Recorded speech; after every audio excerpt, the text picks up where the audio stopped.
अगर आप समझना चाहते हैं कि पहाड़, मैदान और पठार सिर्फ नक्शे के हिस्से नहीं हैं, बल्कि हमारी ज़िंदगी को सीधे प्रभावित करते हैं, तो ये वीडियो आपके लिए बहुत खास है।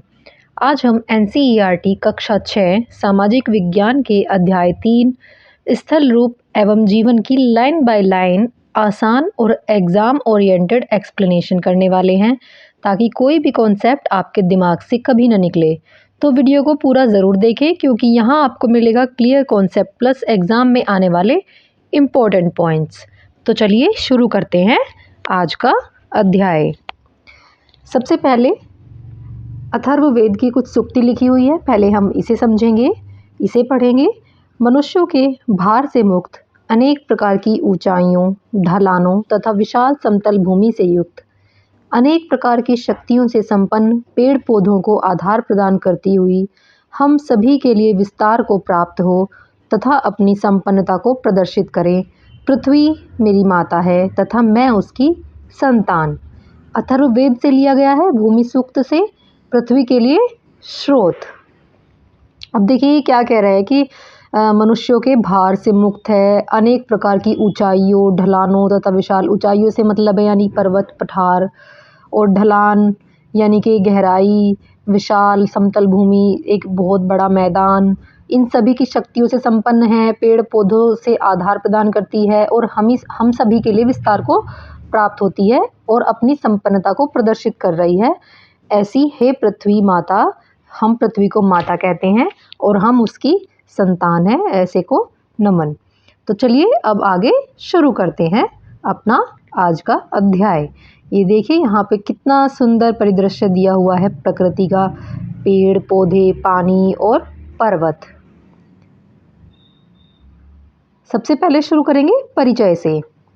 अन्य स्तनधारी जीवों के समान मानव भी पृथ्वी पर निवास करता है। जैसा कि आपने देखा है, भूमि के अनेक रूप और विशेषताएं हैं। एक क्षेत्र से दूसरे क्षेत्र में इसका स्वरूप बहुत परिवर्तित हो जाता है। मान लीजिए कि आप झारखंड के छोटा नागपुर क्षेत्र से सड़क द्वारा यात्रा कर रहे हैं और उत्तर प्रदेश के प्रयागराज तक पहुंचते हैं, फिर उत्तराखंड में अल्मोड़ा तक जाते हैं। इस रास्ते में आप अलग अलग दृश्य भूमि, लैंडस्केप को देखेंगे। वास्तव में आपको 3 प्रकार के स्थल रूप यानी लैंडफॉर्म दिखाई देंगे, जिनके बारे में हम आगे चलकर अन्वेषण करेंगे यानी एनालिसिस करेंगे, जिसके बारे में हम विस्तार से जानेंगे। अब देखिए ये एक हमें समझाना चाहते हैं कि जो अलग अलग राज्य, अलग अलग स्थान है, उन सभी की जो भूमि होती है, लैंडफॉर्म होती है, वो अलग अलग प्रकार की होती है और यही हम इस अध्याय में जानेंगे। चलिए आगे चलते हैं।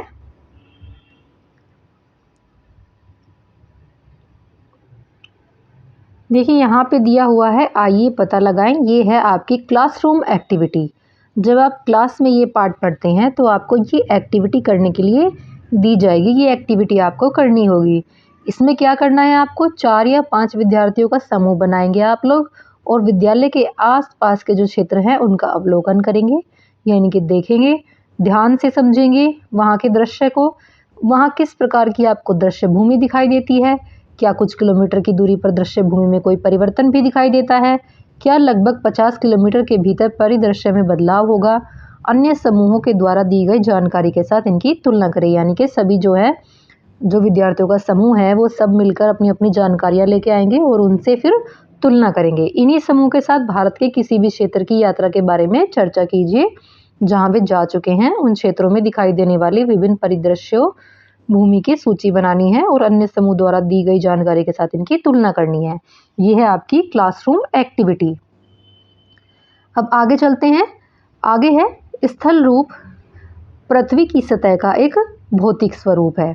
स्थल रूप लाखों वर्षों में आकार लेते हैं और पर्यावरण तथा जीवन के साथ इनका महत्वपूर्ण संबंध है। इन्हें व्यापक रूप से 3 श्रेणियों में बांटा जा सकता है। 3 श्रेणियां कौन कौन सी है देख लेते हैं। पर्वत, पठार और मैदान, इन्हीं को हम आगे समझने वाले हैं। इन स्थल रूपों में विभिन्न प्रकार की जलवायु और अलग अलग प्रकार के पौधे तथा जीव जंतु पाए जाते हैं। मानव ने सभी स्थल रूपों के अनुसार स्वयं को ढाला है, किंतु विभिन्न प्रकार के स्थल रूपों में रहने वाले लोगों की संख्या विश्व भर में भिन्न भिन्न यानी अलग अलग होती है। देखिए यहाँ पे तुंगता या एल्टीट्यूड दिया गया है, इसे समझ लेते हैं ये क्या है।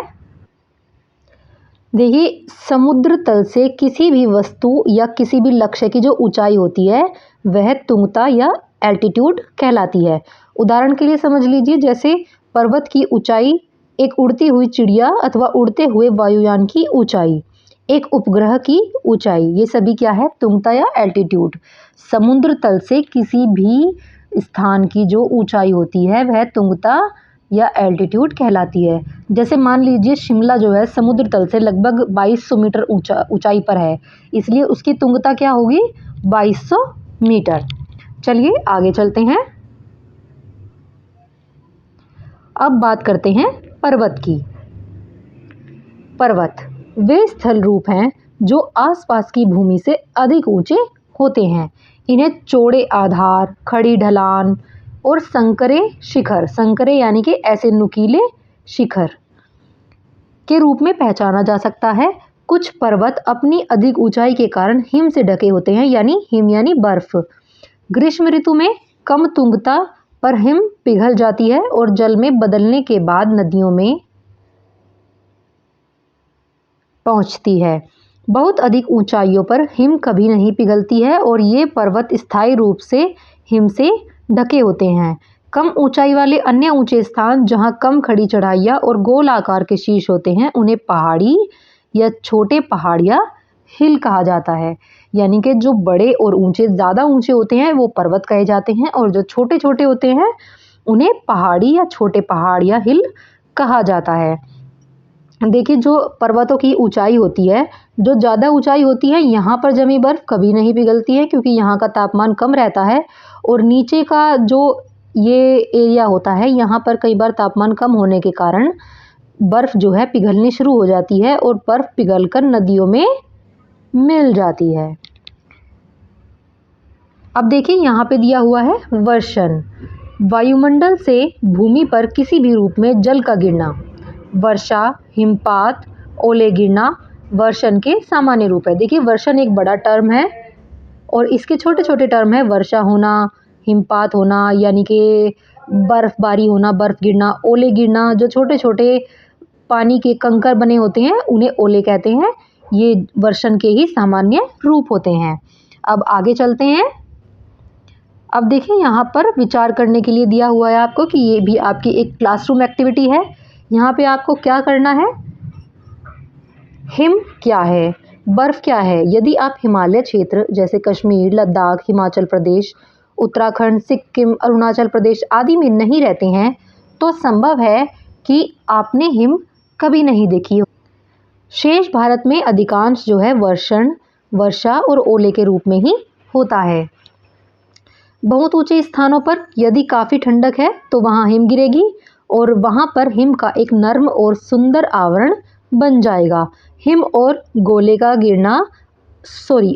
गिरना वास्तव में जल का ठोस रूप में गिरना है। अभी मैंने बताया ना आपको कि जो पानी होता है उसके छोटे छोटे कंकर बन जाते हैं, छोटे छोटे कुछ बड़े बड़े भी बन जाते हैं, तो वो क्या होते हैं, ओले होते हैं। और हिम जो होती है वो बर्फ़ होती है, वो भी पानी की होती है, लेकिन बर्फ़ जो होती है वो नरम होती है, लेकिन जो ओले होते हैं वो ठोस होते हैं और कड़े होते हैं, जिनके गिरने से, लगने से चोट भी लग सकती है। तो चलिए अब आगे चलते हैं। ये देखिए, ये है एवरेस्ट गिरिशृंग। एवरेस्ट गिरिशृंग ये पर्वत है, बहुत ऊंचा है। ये है अकोंकागुआ गिरिशृंग। आगे चलते हैं। अब ये देखिए, ये है किलिमंजारो और ये है ब्लॉक गिरिशृंग। गिरिशृंग का मतलब है पर्वतों की श्रृंखला, ठीक है, और ये इनके नाम है, ठीक है। आगे चलते हैं। अब ये देखते हैं, ये है कंचनजंगा गिरिशृंग, ये है अनाईमुडी गिरिशृंग। अब ये क्या है, विश्व के 6 पर्वतों के आपको चित्र दिए गए हैं। आगे चलते हैं। विश्व के अधिकांश पर्वतों को पर्वत श्रृंखलाओं के रूप में वर्गीकृत किया जाता है, जैसे एशिया में हिमालय, यूरोप में एल्पस, दक्षिण अमेरिका में एंडीज। इनमें से कुछ श्रृंखलाएं हजारों किलोमीटर तक फैली हुई है। श्रृंखलाओं से मतलब होता है जब एक पर्वत, दूसरा पर्वत, तीसरा पर्वत, चौथा पर्वत और ऐसे ऐसे बहुत सारे पर्वत जो हैं आपस में जुड़े होते हैं, ये पर्वतों की श्रृंखला कहलाती है। जैसे एक संकल बनी होती है ना, जिसे हम सामान्य भाषा में संकल बोलते हैं, तो ये वही होती है, एक चेन जुड़ी होती है पर्वतों की। चलिए आगे चलते हैं। देखिए चित्र 3.2 में विश्व के 6 पर्वत दिखाए गए हैं, जिन्हें 3.3 इन्हें ऊपर से नीचे तक इनकी सापेक्षिक ऊंचाइयों का दृश्य प्रभाव देने के लिए एक साथ प्रस्तुत करता है। अब जो ये नीचे हमने चित्र दिखाया था ना अभी, ये सापेक्ष, ये वाला अभी फिर से दिखा देती हूँ मैं आपको। ये देखो, ये कह रहा है कि विश्व के 6 पर्वतों की सापेक्ष ऊंचाई दर्शाने वाला एक रेखा चित्र। ये एक रेखा चित्र दिखाया गया है विश्व के जो 6 पर्वत है इन सभी का, कि इनकी ऊंचाई जो है समुद्र तल से कितनी ऊंची है। यहाँ देखो दिखाया गया है, इसकी 1000 मीटर है, इसकी 2000, इसकी 4000, इसकी 5000, इसकी 6 और इसकी 7000, ठीक है, इसकी 9000 मीटर है। तो ये ऊंचाई को दर्शाने वाला एक रेखा चित्र दिया गया है। अब देखिए यहाँ देखते हैं, यहाँ बताया गया है, ये बहुत ही ध्यान रखने योग्य बातें हैं। एवरेस्ट गिरिशृंग नेपाल और तिब्बत के बीच है। कंचनजंगा भारत के सिक्किम राज्य और नेपाल के बीच है। हिमालय पर्वत की श्रृंखला की 2 ऊंची चोटियां शिखर हैं। एंडीज पर्वत श्रृंखला दक्षिण अमेरिका की सबसे ऊंची चोटी अकोंकागुआ गिरिशृंग है। पूर्वी अफ्रीका में किलिमंजारो गिरिशृंग एक पृथक पर्वत है, यानी एक अलग पर्वत है जो किसी श्रृंखला से संबंधित नहीं है। पश्चिमी यूरोप में ब्लॉन्ग गिरिशृंग एल्पस का सबसे ऊंचा पर्वत शिखर है। अनाईमुडी केरल में इसे अनाई शिखर भी कहते हैं, दक्षिण भारत का सबसे ऊंचा गिरिशृंग है। ठीक है, यहाँ तक समझ में आया। अब आगे चलते हैं। अब बात करते हैं हिमालय जैसे ऊंचे नुकीली चोटियों वाले पर्वत अपेक्षाकृत नवीन है, जिसका अर्थ है कि पृथ्वी के इतिहास में ये सबसे हाल ही में निर्मित युवा पर्वत हैं, किंतु फिर भी इन्हें बने हुए लाखों वर्ष हो चुके हैं। कुछ छोटे और अधिक गोलाकार पर्वत और पहाड़ियाँ जैसे अरावली श्रृंखला काफ़ी पुरानी है और अपरदन के कारण ये गोल आकार की हो गई है। अपरदन होता है जब कोई पर्वत जो है वर्षा या किसी कारण से भूस्खलन यानी कि जब भूमि खिसकती है उसके कारण जो है ऐसे झड़ते रहते हैं, खिसकते रहते हैं, घटते रहते हैं, तो उसे अपरदन कहा जाता है। ये मैं आपको सामान्य भाषा में बता रही हूँ कि अपरदन क्या होता है। जैसा कि हिमालय के साथ हुआ, उन्नयन और अपरदन आज भी चल रहा है, यानी कि कभी बढ़ता है और थोड़ा घट भी जाता है। आप इन प्रक्रियाओं और उनके कारणों के बारे में विज्ञान में और अधिक पढ़ेंगे। यहाँ इतना ही कहा जा सकता है कि विश्व के कुछ पर्वतों जैसे हिमालय की ऊंचाई आज भी बढ़ रही है। अब देखिए यहाँ पे लिखा हुआ है पर्वतीय वन के बारे में। पर्वतीय क्षेत्र में उगने वाले वनों का एक प्रकार है जिन्हें पर्वतीय वन कहा जाता है, यानी कि जो पर्वतों में पाए जाते हैं। मॉस, फूलों और वास्तविक जड़ों से रहित छोटा हरा पौधा या वनस्पति जो बहुधा मखमली आवरण की तरह फैलता है, उसे मॉस कहा जाता है। आगे चलते हैं। अब देखिए लाइकेन के बारे में लिखा हुआ है। लाइकेन क्या है इसे भी देख लेते हैं। पौधों के समान जीव है जो सामान्यतः चट्टानों, दीवारों या पेड़ों से चिपके हुए होते हैं। ठीक है, अब चलते हैं पर्वतीय परिवेश पर। पर्वतों की ढलानों पर प्राय एक प्रकार का वन होता है जिसे पर्वतीय वन कहते हैं, और यहाँ शंकुधारी वृक्ष जैसे पाइन, चीड़, फर, स्प्रूस, देवदार आदि सामान्य रूप से पाए जाते हैं। इन पेड़ों की ऊंचाई अधिक होती है और ये शंकु के आकार के होते हैं। शंकु यानी कि ऐसे होते हैं ये पेड़, ठीक है। और तथा इनकी पत्तियां जो हैं पतली और नोकदार होती है। इनकी पत्तियां भी ऐसे ही पतली आगे से और नोकदार होती है। अधिक ऊंचाइयों पर पेड़ों की जगह घास, मॉस यानी काई और लाइकेन जो है उग जाते हैं। कम से कम 1500 वर्ष पूर्व प्राचीन भारत के महान कवि कालिदास के काव्य से यहाँ 2 श्लोक दिए गए हैं। उनका काव्य ग्रंथ कुमार संभव हिमालय की स्तुति से आरंभ होता है। यहाँ उन संस्कृत श्लोकों का सरल हिंदी में अनुवाद दिया गया है। भारत के उत्तरी भाग में देवता सैदृश पूजनीय हिमालय नाम के पर्वतों का राजा है, जो पश्चिमी से लेकर पूर्वी समुद्र तक फैला हुआ है। देखकर ऐसा लगता है कि मानो वह पृथ्वी को नापने का मापदंड है। गंगा के झरनों की फुहारों से युक्त देवदार के वृक्षों को हिलाने और मोर पंखों को फरफराने वाली शीतल मंद सुगंधित वायु से पर्वतवासी जो मृगों की खोज में हिमालयों में घूमते रहते हैं, अपनी थकान मिटाते हैं। कक्षा में इन श्लोकों तथा निम्नलिखित प्रश्नों पर चर्चा कीजिए। अब देखिए यहाँ पे ये आपका क्लासरूम एक्टिविटी दिया हुआ है कि आपको जो है इनमें ये श्लोक पढ़ने हैं और ये प्रश्नों पर जो है चर्चा करनी है। चलिए अब आगे चलते हैं। अब देखते हैं, ये एक पक्षी दिया हुआ है यहाँ पर, पेरेग्रिन फाल्कन। ये हिमालय तहर है, भेड़ जैसा दिखता है। ये पहाड़ी खरगोश है, गोल्डन ईगल है, कैनेडियन लिंक्स है, याक, आइबेक्स, ग्रे फॉक्स, तेंदुआ, भालू, ये सभी जो हैं कुछ पहाड़ी जीव जंतु हैं। देखिए, पर्वतों में घने वन, बहती नदियाँ, झीलें, घास मैदान और कंदराएं। कंदराएं यानी गुफाओं की तरह होती है, अनेक प्रकार के जीवों को आश्रय प्रदान करते हैं, यानी कि रहने के लिए स्थान प्रदान करते हैं। जैसे कि गोल्डन ईगल यानी सुनहरा गरुड़, पेरेग्रिन फाल्कन यानी घुमंतु बाज, कैनेडियन लिंक्स, हिम तेंदुआ, आइबेक्स यानी जंगली भेड़, हिमालयन तहर, पर्वतीय खरगोश, याक, ग्रे फॉक्स, भालू और बहुत से अन्य प्राणी। अब ध्यान रखने योग्य बातें हैं, ध्यान से समझिएगा। हिमालय से निकलने वाली भारतीय नदियों में से गंगा जो है विशालतम है, यानी गंगा जो है सबसे लंबी नदी है। अंग्रेजी भाषा में इसे गैंजेस भी कहते हैं। लगभग 2500 किलोमीटर लंबी इस नदी की बहुत सी सहायक नदियाँ होती हैं, जो उसमें आकर मिलने वाली अन्य नदियाँ होती हैं। जो सहायक नदियाँ उन्हें कहते हैं जो छोटी छोटी नदियाँ और आकर उससे मिल जाती हैं। उनमें से कुछ है, जैसे यमुना और घाघरा भी हिमालय से निकलती हैं। अन्य नदियाँ जैसे सोन गंगा के मैदान के दक्षिण में पड़ने वाले विंध्याचल की श्रृंखलाओं से निकलती है। ये बहुत इम्पोर्टेंट है, इसको नोट करिएगा। चलिए आगे चलते हैं। ये देखिए, ये पर्वतीय सीढ़ीदार खेतों को दिखाया हुआ है यहाँ पे। आगे चलते हैं। अब बात करते हैं पर्वतीय जीवन की। पर्वतीय भूभाग सामान्य रूप से खड़े ढलानों के साथ ऊबड़ खाबड़ या ऊंचे नीचे होते हैं, इसलिए कुछ ही घाटियों में नियमित रूप से कृषि जो है की जा सकती है। ढलानों पर वेदिका कृषि अर्थात ढलान की भूमि को काटकर सीढ़ी नुमा स्थान पर कृषि करना एक प्रचलित प्रथा है। जैसे अभी ऊपर फोटो में दिखाया था ना, वो ऐसे ढलान होते हैं, सीढ़ीदार खेत होते हैं, इन पर वेदिका कृषि कहते हैं इन्हें करना, यानी कि जो इन पर कृषि की जाती है उसे वेदिका कृषि कहते हैं। विश्व भर के अनेक पर्वतीय क्षेत्रों में कृषि की जगह पशुपालन को अधिक महत्व दिया जाता है।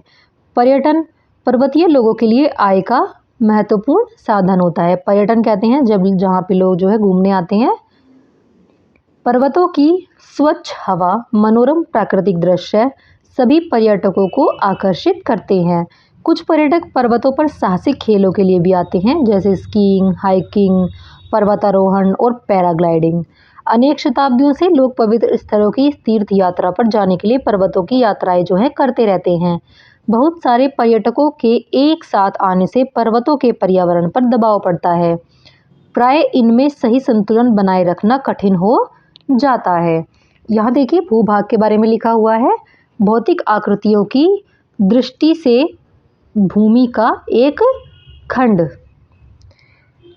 घाटी किसे कहते हैं? पहाड़ों के बीच का एक निचला क्षेत्र जिसमें प्राय नदी अथवा जलधारा बहती है। जैसे ये दो पर्वत हैं और ये जो कहलाएगा यहाँ का स्थान, ये घाटी कहलाएगा। ठीक है, चलिए आगे चलते हैं। ये ध्यान रखने योग्य बातें हैं, इम्पोर्टेंट है, नोट कर सकते हैं।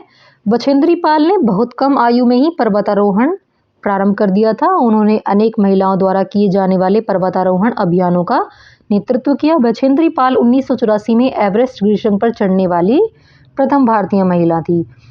इसके लिए उन्हें पद्मश्री 1984, पद्म भूषण 2019 में सम्मानित किया गया। ये भारत के जो है सर्वोच्च नागरिक सम्मान पुरस्कार हैं, जिनमें सबसे ऊपर आता है भारत रत्न, उसके बाद आता है पद्म विभूषण, फिर आता है पद्म भूषण और फिर आता है पद्म श्री। सबसे पहला जो होता है वो होता है भारत रत्न। तो इन्हें पद्मश्री और पद्म भूषण से सम्मानित किया गया था। अब बात करते हैं अरुणिमा सिन्हा जी की। जब 22 वर्ष की थी तब एक दुर्घटना में उन्होंने अपना एक पैर गंवा दिया था। बचेंद्री पाल के प्रोत्साहन एवं प्रशिक्षण से उन्होंने 2013 में एवरेस्ट ग्लेशियर पर चढ़ाई की। इसके बाद उन्होंने अंटार्कटिका के विंसन ग्लेशियर सहित सभी महाद्वीपों की सबसे ऊंची चोटियों पर भी चढ़ाई की। इन उपलब्धियों के लिए उन्हें 2015 में पद्मश्री से सम्मानित किया गया। आगे चलते हैं। अब ये देखिए, यहाँ पे जो है ये प्राकृतिक आपदाओं के बारे में बताया गया है। आकस्मिक बाढ़ होती है, जैसे अचानक से बहुत सारा पानी आ जाना। कई बार जो ये हिमशिखर होते हैं, ग्लेशियर होते हैं, बर्फ़ के बने पहाड़ होते हैं, ये पिघल जाते हैं या बादल फट जाता है पर्वतों में, पहाड़ों में। वहाँ के स्थानों पर अक्सर ऐसी आपदाएं जो है आती रहती है। भूस्खलन यानी कि पर्वतीय भूखंड के एक बड़े भाग का चट्टान का अकस्मात जो है यानी अचानक से टूटकर गिर जाना, वो है भूस्खलन कहलाता है। और हिमस्खलन कहलाता है एवलांच, यानी कि पर्वत से अकस्मात हिम का गिरना यानी बर्फ का गिरना, हिमपात अथवा चट्टानें टूटकर गिरना। ऐसा प्राय तब होता है जब हिम का पिघलना आरंभ होता है। और एक बादल फटना जो मैंने अभी बताया था, अचानक प्रचंड तूफान सहित वर्षा होना। ठीक है, यानी कि बहुत बड़ी मात्रा में जो है वर्षा का जल एक साथ पृथ्वी पर गिर जाना जो है बादल फटना कहलाता है। अब ये देखिए, यहाँ पे दिखाया गया है आकस्मिक बाढ़, भूस्खलन, पर्यटकों का अनियंत्रित रूप से आ जाना, हिमस्खलन यानी एवलांच, भारी हिमपात यानी कि बहुत ज़्यादा मात्रा में बर्फबारी होना, बादल फटना और ठंडा मौसम। पर्वतीय जीवन के कई सकारात्मक पक्ष हैं, जैसे शुद्ध वायु, मनोरम दृश्य आदि। इसमें प्राकृतिक और मानव निर्मित दोनों तरह की कठिन चुनौतियां भी शामिल होती हैं, जिनमें से कुछ को जो है चित्रों में दर्शाया गया है। अब आगे चलिए, ध्यान रखने योग्य बात फिर से है, आप इसको नोट भी कर सकते हैं। विश्व भर के अनेक पारंपरिक समुदाय पर्वतों को पवित्र स्थल मानते हैं और उनकी पूजा करते हैं। एवरेस्ट ग्लेशियर विश्व का सबसे ऊंचा पर्वत शिखर है, जिसकी ऊंचाई 8,849 मीटर है और इसके अनेक नाम हैं। तिब्बती लोग इसे चोमोलुंगमा कहते हैं, जिसका अर्थ है जगत जननी, और पर्वत को उसी रूप में पूजा करते हैं। नेपाल निवासी इसे सागर माथा कहते हैं, जिसका अर्थ है आकाश की देवी। इसी प्रकार तिब्बत में कैलाश पर्वत है, जिसे हिंदू दर्शन, बौद्ध मत, जैन मत और बौन तिब्बत का एक प्राचीन धर्म के अनुयायी पवित्र मानते हैं। पर्वत शिखरों के लिए इतनी श्रद्धा भावना भारत के साथ साथ विश्व के अन्य भागों में भी देखी जा सकती है। अब बात करते हैं पठार की। पठार एक ऐसी स्थलाकृति है जो आसपास की भूमि से उठी होती है। प्राय इसकी सतह चपटी होती है। इसके कुछ पार्श्व सीधी ढलान वाले होते हैं। पर्वतों के समान कुछ पठार पृथ्वी के इतिहास के संदर्भ में नवीन और प्राचीन जो है हो सकते हैं। पठारों के दो उदाहरण हैं, तिब्बत का पठार और तिब्बत का पठार जो है वो विश्व का सबसे बड़ा ऊंचा पठार है, और दूसरा है दक्षिणी पठार। पठार की ऊंचाई कुछ 100 मीटर से लेकर कई हजार मीटर तक हो सकती है। देखिए, तिब्बत का जो पठार है वो विश्व का सबसे ऊंचा पठार है, और दूसरा सबसे ऊंचा पठार कौन सा है? दक्षिणी पठार। आगे चलते हैं। अब ध्यान रखने योग्य बात है, तिब्बत के पठार की औसत ऊंचाई 4500 मीटर है, जिसके कारण इसे विश्व की छत का नाम दिया गया है। पूर्व से पश्चिम तक दिशा यह लगभग 2500 किलोमीटर लंबा है, अर्थात चंडीगढ़ से कन्याकुमारी तक की दूरी जितना। मध्य और दक्षिण भारत के दक्कन का पठार विश्व का सबसे पुराने पठारों में से एक है, जो कई लाख वर्ष पहले ज्वालामुखी की सक्रियता के कारण बना था। देखिए, इसकी आकृति कुछ इस प्रकार की होती है, जो ऊपर से लगभग समतल भूमि जैसा होता है, लेकिन नीचे धरती से उठा हुआ होता है। तो ये भी पहाड़ जैसा ही लगता है, लेकिन ऊपर से ये समतल भूमि होता है। अब आगे चलते हैं। पर्वतों की तरह पहाड़ों में खनिजों की प्रचुर मात्रा में जमाव देखने को मिलता है। पर्वतों की तरह पठारों में भी जो है खनिज मात्रा में, पूरी मात्रा में मतलब ज़्यादा मिलते हैं। जैसे ये अयस्क वगैरह होते हैं ना, लोहा, सोना, चांदी, ये सभी खनिज जो हैं सब मिलते हैं पर्वतों और पठारों में। इस कारण इन्हें खनिजों का भंडार गृह भी कहा जाता है। परिणाम स्वरूप पठारों में खनन मुख्य गतिविधि है। खनन यानी कि जो खुदाई करते हैं, जहां विश्व की सबसे बड़ी खानें पाई जाती हैं। उदाहरणतः पूर्वी अफ्रीका में पठार सोने और हीरे के खनन के लिए प्रसिद्ध है। भारत में छोटा नागपुर के पठार में लौह, कोयला और मैग्नीज के प्रचुर भंडार हैं। विश्व भर में पठारों का पर्यावरण बहुत विविधतापूर्ण है। कई पठारों में चट्टानी मिट्टी पाई जाती है, जो उन्हें मैदानी मिट्टी की तुलना में कम उपजाऊ बनाती है। अगला भाग देखिए अब। इसलिए पठार कृषि के लिए कम अनुकूल होते हैं, लेकिन ज्वालामुखी क्रियाओं से निर्मित लावा पठार उपजाऊ होते हैं, क्योंकि उसमें समृद्ध काली मिट्टी पाई जाती है। पठारों में अनेक आकर्षक जलप्रपात भी होते हैं। दक्षिण अफ्रीका में स्थित जम्बेजी नदी पर विक्टोरिया जलप्रपात, छोटा नागपुर पठार में सुवर्ण रेखा नदी पर हुंडुरु जलप्रपात और पश्चिमी घाटी में शरावती नदी पर जोग जलप्रपात ऐसे ही कुछ जलप्रपात के उदाहरण हैं। चेरापूंजी यानी मेघालय के पठार में नहका लिकाई जलप्रपात 3.7 चित्र में आप देख सकते हैं 340 मीटर की ऊंचाई से गिरता है। ये देखिए, ये रहा ये जलप्रपात, कितना सुंदर लगता है। ये पठार है और यहाँ से जो जल जो है इतनी ऊंचाई से 340 मीटर की ऊंचाई से गिर रहा है। ये चेरापूंजी मेघालय का चित्र है। चेरापूंजी पठार से गिरता नहका लिकाई जल प्रपात। आगे चलते हैं। अब बारी आती है मैदान की। मैदान एक ऐसी स्थलाकृति होती है जिसका विस्तृत सपाट अथवा हल्का तरंगित धरातल होता है। इसमें कोई ऊंची पहाड़ियाँ अथवा गहरी घाटियाँ नहीं पाई जाती। सामान्यतः मैदान की ऊंचाई समुद्र तल से 300 मीटर से अधिक जो है नहीं होती है। पर्वत श्रृंखलाओं से निकलने वाली नदियों की बाढ़ से निर्मित ये समतल भूमि होती है। ये नदियां रेत, चट्टानों के कण और गाद को एकत्रित करती हैं, जिन्हें तलछट भी कहा जाता है। नदियां इन तलछटों को अपने साथ बहाकर समतल भूमि में लाकर जमा कर देती है और मिट्टी को जो है उपजाऊ बनाती है। फलस्वरूप ये मैदान सभी प्रकार की फसलों को उपजाने के लिए उपयुक्त होते हैं। इस प्रकार के भूभागों में लोगों का मुख्य आर्थिक व्यवसाय कृषि होता है। मैदान विविध प्रकार की वनस्पतियों और जीव जंतुओं का भी भरण पोषण करते हैं। देखिए, समुद्र तल के बारे में यहाँ लिखा हुआ है, समुद्र की सतह का औसत स्तर इसे माध्य समुद्र तल भी कहते हैं। आगे चलते हैं। ये देखिए, यहाँ पे जो है ये विश्व का जो है मानचित्र दिया हुआ है। इसमें बताया हुआ है पर्वत श्रृंखलाओं, पठारों और मैदान। ये जो डार्क ब्राउन है ये आपके पठार हैं, और जो ग्रीन कलर के हैं वो आपके मैदान हैं, और जो आपके ये ब्राउन कलर के हैं, लाइट ब्राउन कलर, ये लाइट ब्राउन कलर, ये आपकी पर्वतों की श्रृंखला है। चलिए आगे चलते हैं। ये देखिए, गंगा के मैदान का उपग्रह से चित्र लिया हुआ है, ये दिखाया गया है यहाँ पे। चलिए अब आगे चलते हैं।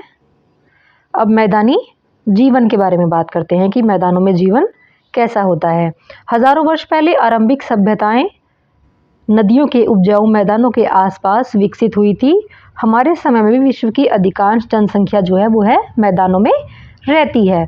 भारत की कुल जनसंख्या की 1/4 से अधिक अर्थात लगभग 40 करोड़ की जनसंख्या भारत के गंगा के मैदान में रहती है। विश्व के बहुत से अन्य मैदानों के समान इन क्षेत्रों में रहने वाले लोगों का मुख्य व्यवसाय मत्स्य पालन यानी मछली पालना और कृषि यानी फसलें उगाना है। यहाँ चावल, गेहूँ, मक्का, जौ, मोटे अनाज जैसे ज्वार, बाजरा और रागी, ये सभी जो हैं खाद्य फसलें उगाई जाती हैं। साथ ही कपास, जूट और सन जैसी रेशेदार फसलें भी उगाई जाती हैं। परंपरागत कृषि मुख्यतः वर्षा पर निर्भर होती है, अर्थात वर्षा से फसलों का जल मिलता है। किंतु हाल के दशकों में नहरों के जाल नेटवर्क द्वारा भूमिगत जल को पंप से निकालकर खेतों की सिंचाई करने में वृद्धि हुई है। यानी कि अब जो है भूमिगत जल को जो पंप से निकालकर खेतों की सिंचाई करने लगे हैं। यद्यपि सिंचाई से कृषि उत्पादन में वृद्धि हुई है, किंतु इससे भूमिगत जल स्तर में गिरावट आई है। यानी कि भूमि के नीचे जो जल का स्तर है वो घटने लगा है। इससे इस क्षेत्र में कृषि के भविष्य को लेकर जो है चुनौतीपूर्ण स्थिति भी उत्पन्न हो गई है। गंगा के मैदानी भागों को प्रभावित करने वाली कुछ अन्य समस्याएं भी हैं, जैसे बढ़ती हुई जनसंख्या और प्रदूषण। चाहे पर्वत हो या मैदान, विश्व में नदियां बहुत से सांस्कृतिक मूल्यों का वहन करती हैं। यानी कि बहुत से सांस्कृतिक मूल्यों को लिए हुए है। विशेष रूप से बहुत से समुदाय नदी के स्रोत और एक दो नदियों के संगम स्थल को पवित्र स्थल मानते हैं। भारत में इन स्थानों पर बहुत से त्योहार, समारोह और धार्मिक कृत्य किए जाते हैं। मैदान में हल्की ढलान होती है, अतः वहाँ नदी में नौका संचालन सुगम होता है। यानी कि नाव चलाना जो है आसान होता है और इसमें बहुत सी आर्थिक गतिविधियों को भी सहायता मिलती है। आर्थिक गतिविधियों से अभिप्राय यहाँ पे ये है कि जब वहाँ कुछ लोग नौका अपनी नाव लेके बैठ जाते हैं चलाने के लिए, और जो लोग पर्यटन के लिए आते हैं, घूमने के लिए आते हैं, उनसे जो है आर्थिक सहायता मिलती है। मतलब सहायता नहीं कह सकते हम, एक तरीके का विनिमय होता है कि वो अपनी नौका में घुमाएंगे और आप उनको पैसे देंगे। तो ये क्या हुआ, ये आर्थिक गतिविधियां हुई। पहले लोग एक स्थान से दूसरे स्थान पर जाने के लिए नदी मार्ग का ही उपयोग जो है व्यापक रूप से करते थे। आज भी गंगा के किनारे ऐसे स्थान हैं जहां लोग आने जाने के लिए नौकाओं का ही प्रयोग करते हैं। अब आगे चलते हैं, आगे देखते हैं। ये रहा गंगा का किनारा, गंगा नदी का किनारा, और ये देखिए यहाँ पे नौका परिवहन हो रहा है। कुछ लोग सामान लेके इधर से एक तट से दूसरे तट पर जाते हैं तो भी नाव की ज़रूरत पड़ती है। कुछ लोग घूमने के लिए आते हैं तब भी ज़रूरत पड़ती है। इस अध्याय में हमने पूरी पृथ्वी के 3 प्रमुख स्थल रूपों के बारे में समझा, परंतु इसका स्वरूप जो है जटिल है और विशेषज्ञ प्राय कुछ और स्थल रूपों के बारे में भी बताते हैं। इनमें से एक स्थल रूप है मरुस्थल। मरुस्थल यानी कि रेगिस्तान, जहाँ पर रेत की मात्रा होती है बहुत ज़्यादा अधिक। यदा कदा वर्षा प्राप्त करने वाले मरुस्थल व्यापक व दूर दूर तक शुष्कता का फैलाव लिए होते हैं। यदा कदा का अर्थ है कि कभी कभी ही वर्षा प्राप्त होती है उन्हें। तो जो ये मरुस्थल होते हैं वो व्यापक यानी कि बहुत दूर दूर तक फैलाव होते हैं, और शुष्कता यानी कि सूखे का फैलाव लिए हुए होते हैं। उनके वनस्पति जगत और प्राणी जगत विलक्षण ही होते हैं। उनका जो वनस्पति यानी कि पेड़ पौधे होते हैं, प्राणी होते हैं, वो विलक्षण यानी कि अनोखे ही होते हैं। कुछ मरुस्थल गर्म होते हैं, जैसे कि अफ्रीका का सहारा मरुस्थल अथवा भारतीय उपमहाद्वीप के उत्तर पश्चिम में स्थित थार मरुस्थल। कुछ अन्य मरुस्थल ठंडे होते हैं। कुछ मरुस्थल होते हैं जैसे बर्फ के, जैसे कि लद्दाख जो है एक ठंडा मरुस्थल है। वहाँ रेत नहीं है परंतु बर्फ है, उसे भी मरुस्थल ही कहा जाता है। जैसे कि एशिया का गोबी मरुस्थल। कुछ विशेषज्ञ अंटार्कटिका महाद्वीप को भी मरुस्थल मानते हैं। जीवन जीने की कठिन परिस्थितियों के उपरांत लोगों ने अधिकांश मरुस्थलों के पर्यावरण के अनुसार अपने आप को ढाल लिया है। भारत के थार मरुस्थल में रहने वाले समुदाय अथवा समय समय पर वहां से जाने वाले लोग मरुस्थल में गाए और सुनाए जाने वाले लोकगीतों और किंवदंतियों या दंत कथाओं जैसी समृद्ध सांस्कृतिक धरोहर को संजोकर रखते हैं। मानव ने जिस प्रकार सभी स्थलाकृतियों में विभिन्न प्रकार से अपने घर बनाए हैं, वह हमारे अनुकूलन अर्थात स्थिति के अनुसार स्वयं को ढाल लेने और लचीलेपन का साक्षी है। अब देखिए यहाँ लचीलेपन के बारे में कुछ लिखा हुआ है। लचीलापन यानी कि रेजिलियंस, चुनौतियों और कठिनाइयों का सामना करने अथवा उनके अनुसार ढलने की क्षमता जो होती है उसे लचीलापन या रेजिलियंस कहते हैं। तो दोस्तों, ये था एनसीईआरटी कक्षा 6 सामाजिक विज्ञान के अध्याय स्थल रूप एवं जीवन का पूरा लाइन बाय लाइन एक्सप्लेनेशन। अगर आपको ये वीडियो समझ में आया हो तो इसे लाइक करें, channel grow with Garima NCERT solutions को सब्सक्राइब करें और अपने दोस्तों के साथ शेयर ज़रूर करें। ऐसे ही आसान और एग्ज़ाम ओरिएंटेड कंसेप्ट्स के लिए जुड़े रहिए। मिलते हैं अगली वीडियो में। आज के लिए इतना ही। धन्यवाद।